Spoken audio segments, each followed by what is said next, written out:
يعني زمان يا جدعان لما كان ما كان يقول لك الصحابي الفلاني عمل والصحابي الفلاني سوى، احنا كنا بنفكر في الموضوع ازاي؟ احنا ما كناش بنفكر في الموضوع اصلا. مش يا باشا الصحابي الفلاني عمل، طيب خلاص رضي الله عنه يعني جزاه الله خير، ما هو الكلام مش موجه ليا.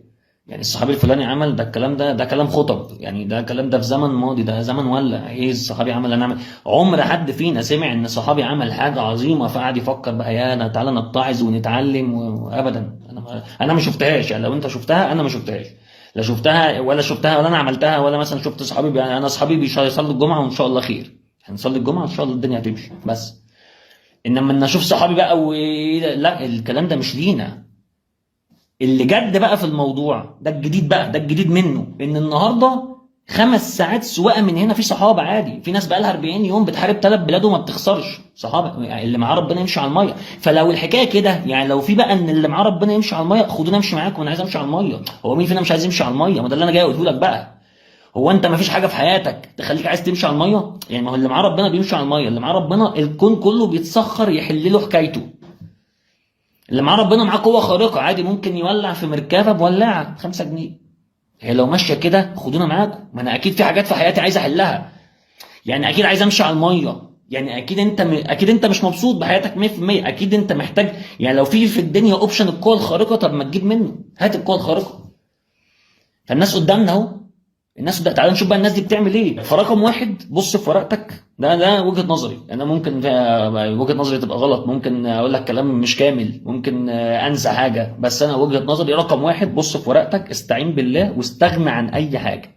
ده اللي الناس دي عملته. الناس دي اتحصرت 15 سنة، ما عادوش يقولوا اصل اقتصاد البلد، هو لا في اقتصاد ولا في بلد. ما عادوش يقولوا اصل ظروف العالم كله ضدهم.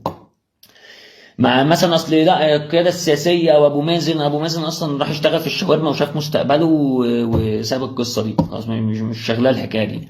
ومع ذلك الناس في 15 سنه حصار قاعدين في السجن انتقلوا من الطوبه للصاروخ. فانت ايه ظروفك؟ ايه مشكلتك؟ يعني انت ايه مشكلتك؟ قصتك اصعب من ده في ايه؟ لا يا انت يا باشا انت مش مستعد تقعد تضحي وتضحى ب 15 سنه، دي الحقيقه. انت مش مستعد لده، ولا انا مستعد لده، ولا احنا مستعدين لده الا من رحم ربي يعني. فما تقوليش الظروف، يعني بعد اللي احنا بنشوفه ده ما تجيش تكلمني في الظروف، لا انت تستعين بالله وتعمل اللي عليك وتحرق نفسك كل يوم ليل نهار لحد ما تعمل اللي انت عايزه. ده المفروض. انا الكلام ده بقوله لنفسي قبل ما اقوله لك يعني. بس هو انت لو جيت تكلمني بقى، يعني في يعني الناس اهم قدامك اهو، فين الظروف وفين البلد وفين الاقتصاد وفين، وما فيش حاجه. 15 سنه قاعدين في السجن وتلاقيهم قعدوا يجربوا في نفسهم وفي جتاتهم عشان يوصلوا. يعني الصواريخ اللي انت بتشوفها دي اكيد فرقعت فيهم وهم بيجربوها، وناس ماتت، وناس هم بيحفروا الانفاق اللي هم دلوقتي بيستخبوا فيها دي عشان يعرفوا يحاربوا اكيد ماتوا هم بيحفروها وهيلت عليهم، وناس ماتت تحت. اكيد كل ده حصل، اكيد كل ده حصل تضحيات.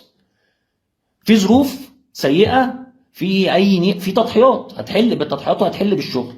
بس انت عشان تبقى باصص في ورقتك ومستغني عن العالم ومستغني عن الدنيا كلها والدنيا تمشي معاك، انت عايز العلاقه. يعني ايه عايز العلاقه؟ عايز العلاقه يعني انت يا باشا عشان القنبله الغلبانه اللي في ايدك دي تشيع المركبه، انت عايز العلاقه. انت عايز يبقى في علاقه. انت عايز تبقى يا باشا مربط الدنيا فوق. انت عشان تروح تقرب من المركبه كده وتحط اللغم عليها وتاخد بعضك وتمشي يا باشا، انت اللدى اللي عندكم في البيت فيها سنسور باركينج. انت فاكر المركبه دي عادي كده؟ المركبه دي المفروض تحرقك قبل ما تفكر تقرب منها. فالراجل اللي بيروح يتمشى لحد المركبه ويعلق البتاع فيها وياخد بعضه ويمشي ومصورها لك لايف، يا باشا ده احمد الاسواني اللي بينزل يصور في سوق السيارات ما يعرفش يقرب بالعربيات هناك كده، صاحب العربيه يهشه. معجزات دي معجزات. ما هو اللي انا بكلمك فيه، ما هو انا بقى ده اللي خوتني ان دي الناس دي بتمشي على الميه حرفيا. معجزات بالعلاقه. ما هو عشان هو اجتهد وعمل اللي عليه وتحدى الظروف وكل الكلام ده، بس عشان يوصل ان هو اللغم اللي هو عمله ده يتمشى لحد المركبه ويحطه على الدبابه ويمشي ويصوره لك لايف ويروح. دي العلاقه. انا كان عندي 2 صحابي في الجامعه، الاثنين دول واحنا داخلين الامتحان، في واحد منهم كده لما يقول لي انا ما لحقتش اذاكر الحته دي مش جايه في الامتحان، انا عارف انها مش جايه في الامتحان. انا عارفه الراجل مصلي الفجر وهو جاي، وراجل بيقول اذكاره، راجل طول الوقت يقول لنا يا جدعان ما نسيبش فرضنا، راجل طول عمره محترم، راجل ملوش في الغلط، راجل ماشي صح. الراجل ده كان يعمل اللي عليه ويقعد يذاكر طول الليل، لما يجي لي الصبح يقول لي انا ما لحقتش اذاكر الحته دي، ما بذاكر دي مش جايه في الامتحان، ده ربنا مش هيأذيه، ده بيخلص بالعلاقه. هو ده اللي انا بكلمك فيه بقى. وهي واحد تاني صاحبي لو في حته ما ذاكرهاش بتيجي في الامتحان 4 مرات والامتحان كله بيبقى فيها، يعني الحته دي تعالى انت ملحق. هو ده اللي بقول لك عليه، يعني هو ده اللي انا بقول لك عليه باختصار، يعني بضرب لك مثال بقى في حياتك انت ازاي تخلص بالعلاقه. بيقول لك سيدنا عمرو بن العاص في احد الفتوحات او حاجه من كده يعني، كان طلب من سيدنا عمر بن الخطاب يبعت له مدد. قال له انا عايز 4000 واحد. قال له طب انا هبعت لك اربعه، الواحد منهم ب 1000. تمام، يبقى كده وصلت لك، ده 4 في 1000 ب 4000، كده وصل لك حقتك، وصلت لك، شوف شغلك بقى. بجد والله، وبعت له 4 تنفار، يعني بعت له اربعه من الصحابه بعتهم له، قال له الواحد بقى، يعني ايه بقى الواحد ب 1000؟ الواحد جنبه 3 اصفار؟ لا، هو الواحد جنبه ربنا. هو ده اللي بيخلص بالعلاقه، هم دول بقى. ما هي دي الاشكال اللي انت شايفها هناك، اللي ما هو انا ما اعرفش ده حصل ولا لا يعني، بس اسمع ان العساكر اليهود كانوا بيطلعوا يقول لك احنا بنحارب اشباح. وده ايه؟ انت تفتكر ده ايه؟ ما هم دول الاربع صحابه اللي راحوا، الواحد ب 1000.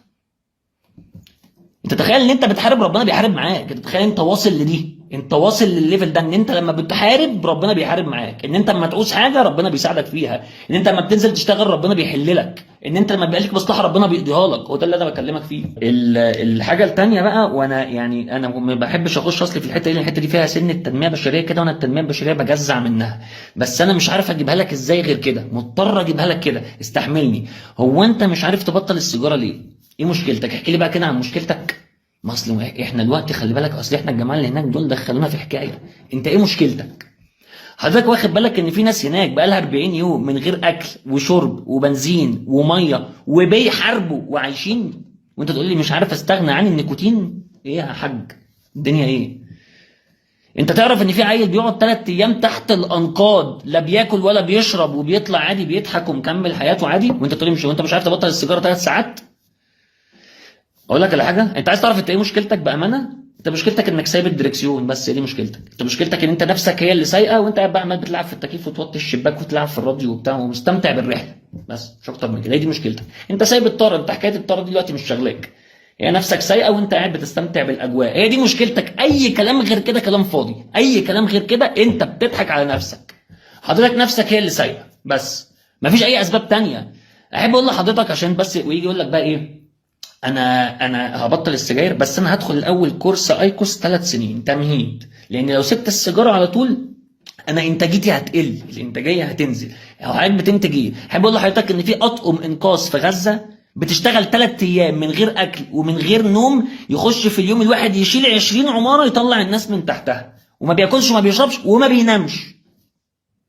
وانت تقول لي النيكوتين هيقلل الانتاجيه؟ انتاجيه ايه يا عم؟ اللي انت بتعمل ايه؟ حضرتك بتعمل ايه يا باشا؟ بعد اذنك تعال لنفسك سكه، وقول انا سايب الطاره دلوقتي مريح شويه من موضوع السواقه، تعال لنفسك سكه، ما تشتغلش نفسك. فانت مبطل، انت مش عارف تبطل السيجاره ليه؟ انت مش عارف تبطل السيجاره لان انت مش ماسك الدركسيون، مفيش سبب تاني في الدنيا. انت ما بتنزلش تصلي الفجر ليه؟ انا بقول لك وبقول لنفسي ما بننزلش نصلي الفجر ليه؟ ايه مشكلتنا يعني؟ انت مش كفايه انك بتنام شبعان؟ انت مش كفايه انك بتنام؟ مش كفايه انك بتنام؟ مش كفايه ان عندك سرير؟ ما بتقومش تصلي الفجر ليه؟ طب هي العلاقه هتيجي ازاي من غير ما تصحى الصبح كده تروح لربنا تصلي ركعتين الفجر على الريق يظبطوا لك الترموستات بتاع اليوم؟ العلاقه هتيجي ازاي غير كده؟ يعني انت امتى هتعمل العلاقه؟ يعني امتى هتعمل العلاقه اللي انا بقول لك بقى عليها؟ امتى هتحط الدنيا في حجمها الطبيعي؟ امتى هيبقى عندك مشكله؟ امتى هيبقى عندك مشكله تنزل تحلها في الجامع؟ سمعت عن دي قبل كده؟ انا بقول لك والله، بقول لنفسي تاني برضو، امتى هيبقى عندنا مشكله نقوم نازلين نحلها في الجامع؟ تنزل تصلي الركعتين التمام، بس الركعتين التمام تقوم مسلم تطلع من الجامع، يا المشكله اتحلت يا انت ما بقتش شايفها مشكله. وهو ده بقى النوع اللي احنا اصلا احنا مش عايشينه ولا شايفين ولا دريانين بيه، احنا مش دريانين ان ده احد انواع الحلول، ان انت يا تخرج تلاقي ربنا فعلا حلها لك، يا تلاقيها ما بقتش مشكله، الركعتين حطوها لك في حجمها الطبيعي، انت ما بقتش حاسس بالمشكله. هو انت فاكر ان البشر اللي هناك دول مش بشر زيه وزيك؟ يعني الناس اللي بيموت اهله كلهم وبيقول الحمد لله، في حين ان انت عامل اضراب عن الحياه عشان مش عارف تتجوز البنت اللي انت بتحبها. يعني انا مش بتفه منك، انا بتفه منك وبتفه من البنت اللي انت بتحبها. يعني هل حضرتك تدري ان في دكتور شغال في مستشفته بيصحى الصبح يلاقي مراته اللي هو بيحبها وعياله اللي هم بيحبوهم، هي مش البنت اللي هو بيحبها بقى، ده اتجوزها خلاص وخلف منها وبقى مراته اللي بيحبها وعياله اللي بيحبوهم وابوه وامه اللي بيحبوهم وعيلته كلها اللي بيحبوهم، كلهم ماتوا وواقف في المستشفى يا باشا سندال بيحل؟ ده ازاي؟ هو مش انسان زيه وزيك؟ هو انسان زيه وزيك. عارف الفرق ايه؟ الفرق ان الحياه عنده في حجم غير حجم الحياة عندي وعندك. هو ده الفرق اللي بيننا وبينه، هو ده الفرق اللي بيننا وبينهم. عارف ايه حجم الحياة الطبيعي اللي احنا للاسف عمرنا ما هنوصل له؟ احنا طول ما احنا كده عمرنا ما عارف ايه حجم الحياة الطبيعي. زي ما الراجل قال، الله خلقنا والله بياخدنا والله يفعل ما يريد واحنا الحمد لله صابرين. هو ده حجم الحياه. هو الراجل فاكر، عارف الراجل ابو دقن ده جابها لك في سطر. هو ده حجم الحياه عندهم، ما بتزيدش عن كده. فملخص الكلام اللي انا بكلمك فيه ان احنا يا جدعان من الاخر التخين فينا، التخين شيخ المشايخ اللي احنا كلنا يعني بنقول له يا مولانا، ما يجيش حاجه في ايمان الناس دي. وهي دي المشكله. احنا محتاجين نشتغل على نفسنا، محتاجين نعمل بقى العلاقه، محتاجين نعرف نهد جبل بالعلاقه. محتاج تعرف ان انت الدنيا ما توجعكش، الخسائر بتاعت الدنيا ما توقعكش برضو بالعلاقه. ده اللي احنا محتاجينه. ما تجيش تقول لي احنا اصل حمو الصنص ما بيركعهاش وفتح بلاي ستيشن وربنا كرمه. ما بلاش تفاهه. انا بكلمك انت النهارده، انت احنا ايه؟ 250 عربي ايه؟ احنا يا باشا احنا في ديل المقطوره. احنا في ديل المقطوره. وانت طموح الناس ايه؟ طموح الناس تهج، اطلع بره اوروبا احنا ايه اللي وصلنا لكده؟ ايه اللي وصلنا لكده؟ بينما اخواتنا بقى الناحيه التانيه هم اللي هم اخر الشارع، هم موقع 3 من الدول اللي انت بتقول انا عايز اروح اقعد هناك، مرقعهم تحت رجليه بالعلاقه.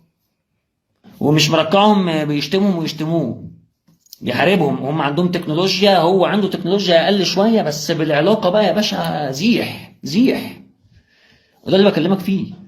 يعني احنا لو 1% بس من العرب والمسلمين ابتدى بس شغل الانتنه كده وابتدى يلقط الرسائل اللي جايه لنا من الناس اللي هناك دي، ما يقدر على القدره اللي ربنا. اسرائيل بقى تنسى المشروع بتاع النيل والفرات ده. شوف بقى مشروع بقى تفتح بلاي ستيشن، تعمل بقى مثلا تشتغل تطوير عقاري وبتاع الاحتلال ديفلوبمنتس والشغل، الحاجات الحلوه اللي ماشيه اليومين دول. ف ربنا يا جدعان يصلح حالنا وحالكم وينفعنا باللي بيدور حوالينا ويهدينا ان شاء الله للي فيه الخير يعني.